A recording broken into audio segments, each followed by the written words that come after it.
Olá pessoal, bom dia, boa tarde, boa noite a todos os amigos. E eu estou aqui dentro do lugar onde nós nos reunimos aqui com o povo de Deus que busca o Senhor Jesus aqui na periferia de São Paulo.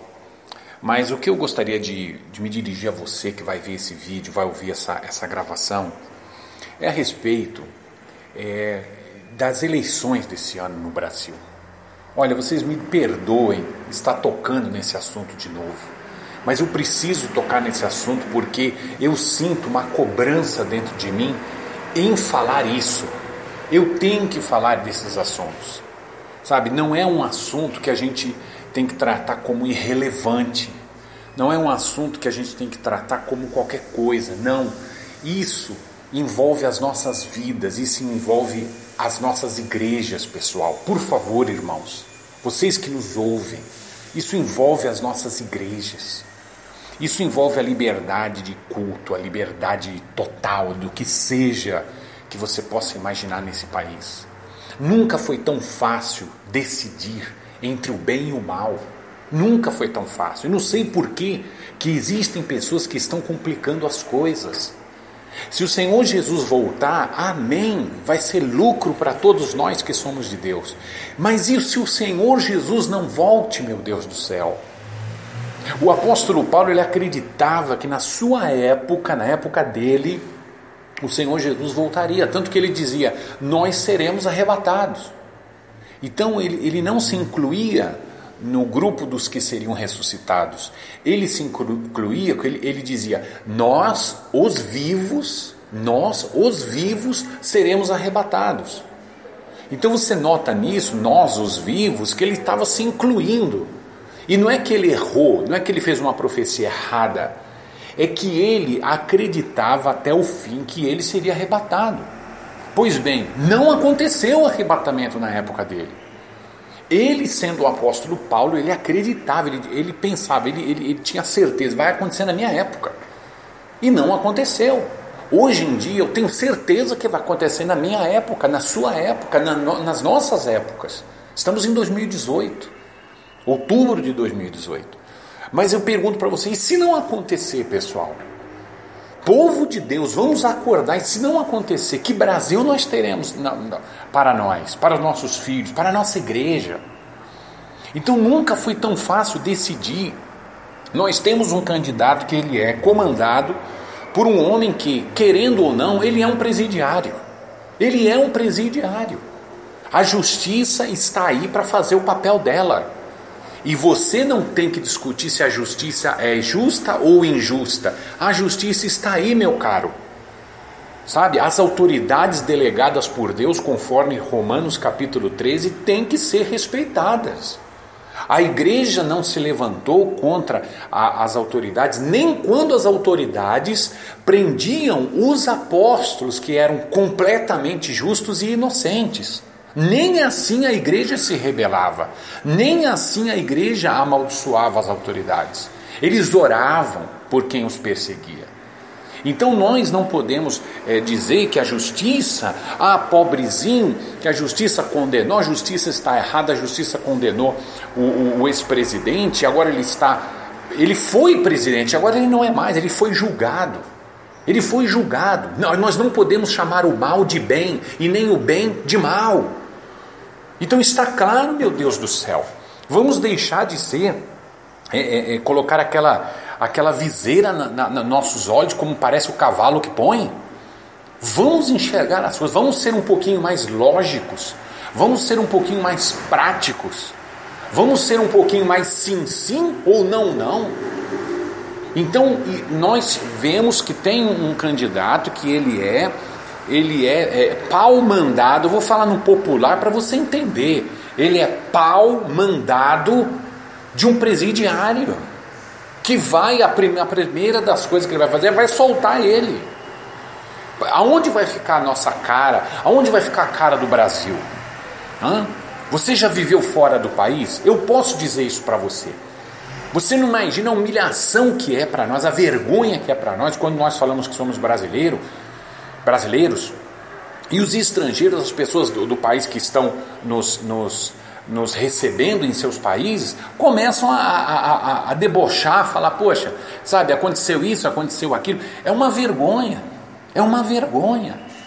Então nós estamos procurando mostrar para você, nós que eu digo é todos aqueles que têm uma responsabilidade com a igreja, sabe, seja grande, seja pequena, mas nós estamos tocando a trombeta, nós estamos mostrando para você, nunca foi tão fácil, e está diante de um homem que ele é o fantoche, ele é a marionete do presidiário, que está envolvido, que foi envolvido, a foto está aí para você ver no vídeo. Se você está ouvindo pelo Spreaker, depois busca no YouTube, no meu canal, Hélio Giroto, você vai ver a foto que eu vou pôr aí para você. É amigo de ditadores. E está falando que o Bolsonaro é ditador? Espera um pouco, qual é a amizade que Bolsonaro tem com ditadores? Agora nós podemos falar de 7 ou 8 ditadores, em que o senhor Lula, ele é amigo íntimo. Ele é amigo íntimo. Você põe aí Morales, Evo Morales, que está acabando pouco a pouco com a liberdade de culto da igreja evangélica em Bolívia. Você coloca aí Maduro, que foi o sucessor de Hugo Chávez, outros ditadores. Você põe esses presidentes africanos, que o país deles estão em miséria total. Fidel Castro, o irmão de Fidel Castro. Então são puros ditadores que ele é amigo. Oh, meu Deus, diga-me com quem antes que eu te direi com quem és. Tu? Então como é que você vai votar numa pessoa que ele é amigo de ditadores?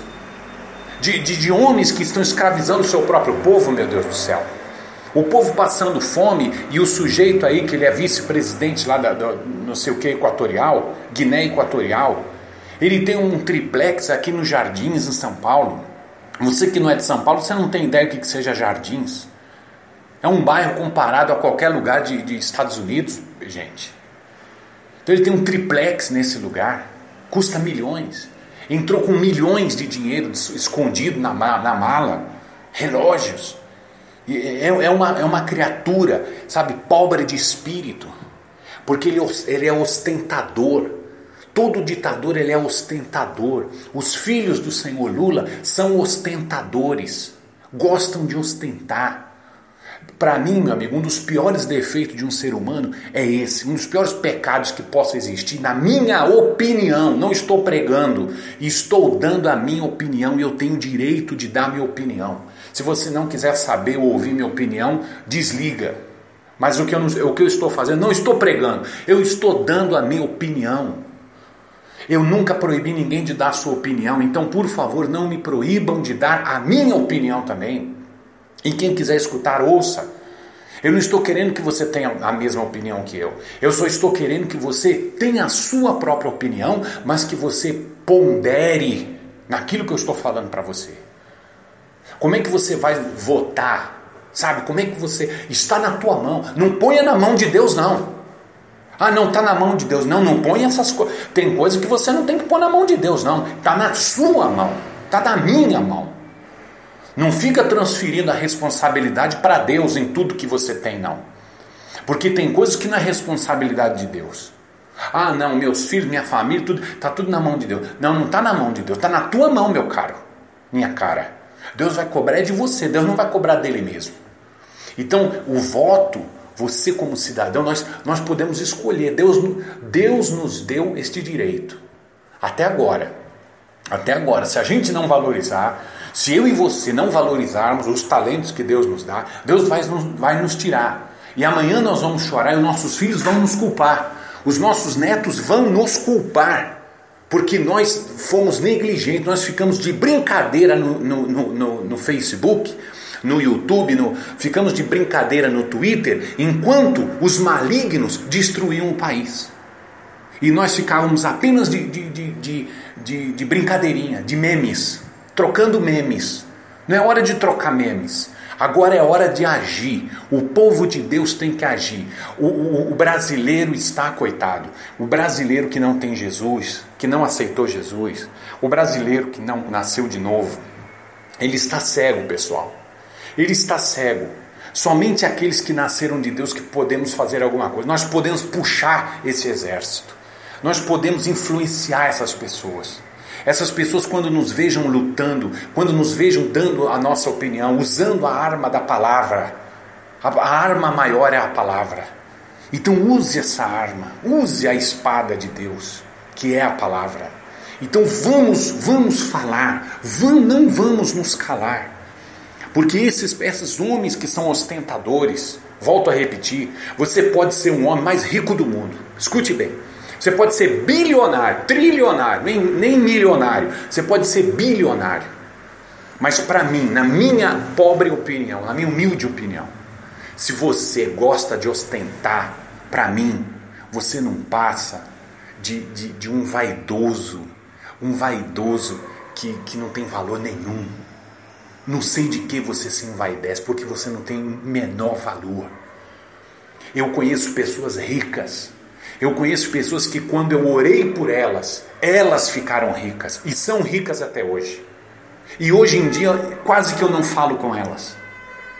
Mas uma coisa eu deixei claro para elas. O dia que você for rico, se você chegar a isso. Mas se um dia você for rico, e muitas delas hoje são, que você se disfarce de pobre, que você não se comporte como rico. Não.